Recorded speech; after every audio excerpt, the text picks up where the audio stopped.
welcome back to my channel. Today we're talking about coping in your waiting season. The waiting season is usually that period between the time when you want to move from the point where you are in your life to the next point where you want to be, usually a better place that you hope and you anticipate to be. Sometimes transitions are seamless in life. You just easily move from this level to the next level. But this is not always so in life. There are times when it proves extremely difficult to move from point A to point B. Right? This is just to say that in life, challenges are inevitable. There are no people who do not, there's no one in life who escapes challenges. And challenges means different things to different people. So if even if you say, oh, I'm always lucky, I never get to do this, I never know, I'm not like other people, I'm very lucky, you probably have not lived long enough to face your own fair share of challenges. There's an Igbo saying that says "Kima Kaiman Kozo." If you've experienced this, if you know this, what about the ones you don't know about? If you've lived this number of years and it has been this way, what about the other parts of your life that you have not lived? Right? It is not a curse and it is not to, I hate to break it to you, challenges are an inevitable part of life. So whether you're going through a challenge right now or you just need to know for the challenging times because they will come. This video is for you. Okay, so in our waiting season, there's a saying, there's this my favorite saying I picked up this year, which is that life is lived in seasons, right? All seasons are not the same, and life is not a bed of roses. There are some seasons that prove to be more difficult than others. And when those times come, the attitude we put up, the attitude we used to go through those seasons, ultimately determines the outcome of our life. This thing has been like that since time immemorial. I can think of during the time of the children of Israel when God rescued them from the land of Egypt and was taking them to the promised land, which is Canaan land. And between Egypt and Canaan, there was a desert, right? And it was their attitude. They were not supposed to be in that desert for more than a few days, but because of their attitude, they were there for over 40 years. So it's very important the attitude you take on when you are faced with any challenge at all.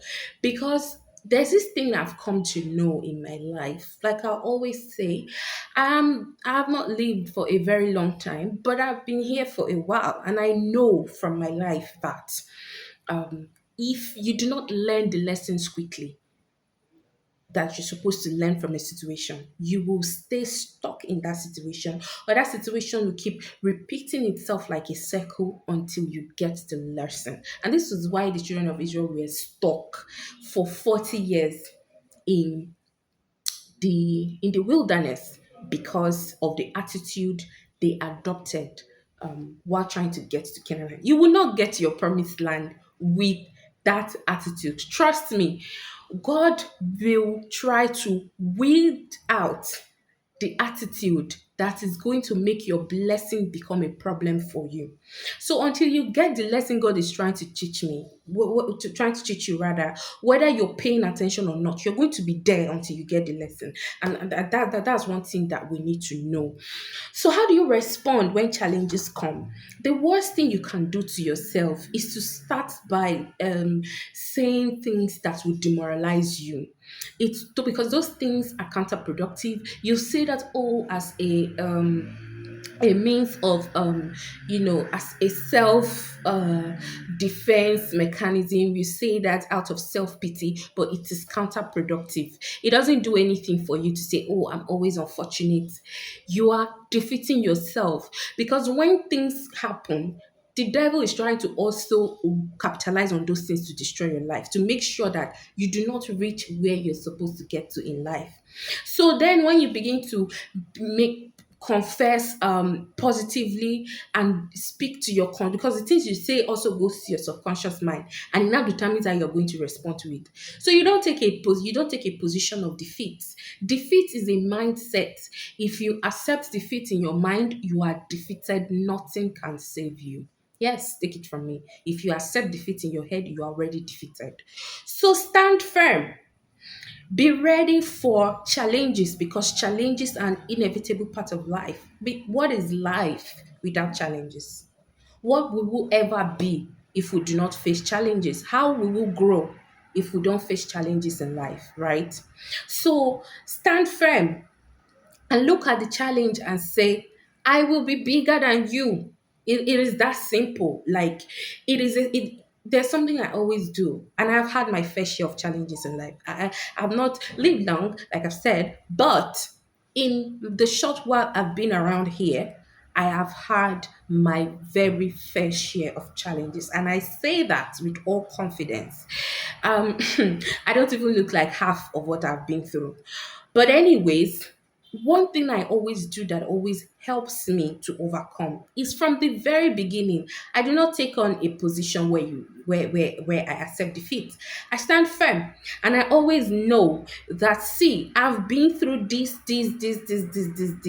and I've overcome it. I'm telling you, I will overcome you. It's a matter of time. I'm going to figure out what this is, and I'm going to get over it. And that is the position that God wants us to adopt. That is the position that is the winning position. I'll tell you. Also, it helps to shift your perspective, right? Go instead of when something happens to, oh, why always me? Why is this happening to me? Versus, what is this trying to teach me? Like I mentioned earlier, a lot of times these things happen because there's something we're supposed to learn. There's something we've been doing wrongly. There's something we didn't understand properly that we need to understand, because we need that knowledge in the place we are trying to get to. And so the earlier we figure out what is this trying to teach me, the quicker we're going to leave the wilderness and get into the promised land, right? So have a learning mindset. It really helps to think about, this must be trying to teach me something. Whatever it is, I'm willing to learn. It can be tiring, right? I know, because sometimes you're like, oh God, not again, not another lesson. I've learned. What else do you want to teach me? But trust the process. Know that everything works together for your good. And there's something I always tell myself, which is, God is not a waster. He's not going to waste this experience. He's not going to waste your pain. He's not going to waste your experiences. It's ultimately working out for your good. And you need to trust that, because when the chips are down, when your back is against the wall and there's nobody coming to save you, the last thing you want to do for yourself is to believe that everything is working against you, because indeed, then you have been defeated. And if you have not been defeated in your mind, the devil, no power on earth can defeat you. And that is the truth, right? So cultivate the attitude of gratitude. It could have been worse.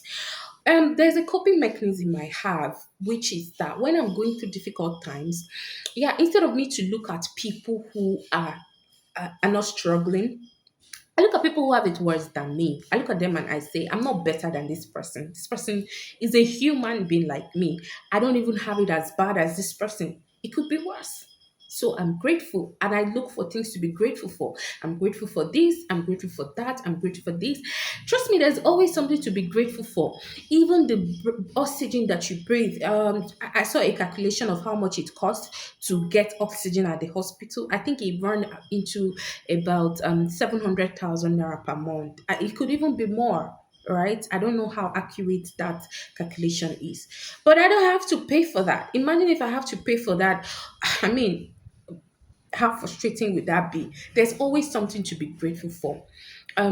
Somebody said that you realize that there's no problem that is as big as you think you have problems. You think that you're having challenges until you have a health problem. And even if you do have a health problem, I'm telling you, a living dog is better than a dead lion. There's always something to be grateful for. And one thing I've learned is that it's not always as bad as it looks in the moment. Trust me. So, cultivating an attitude of gratitude not only helps you to cope, but um, it also what you're grateful for begins to multiply, and that's a universal principle. When you're grateful, what you have begins to multiply and multiply and multiply. So stay grateful and continue to play your part. If there are things you can do to make your situation better, no matter how difficult it is, please try to continue playing your part. Please try to continue improving yourself. And ultimately, remember that in life, your attitude is your altitude. Until I come your way next time, please like my video, share, and subscribe.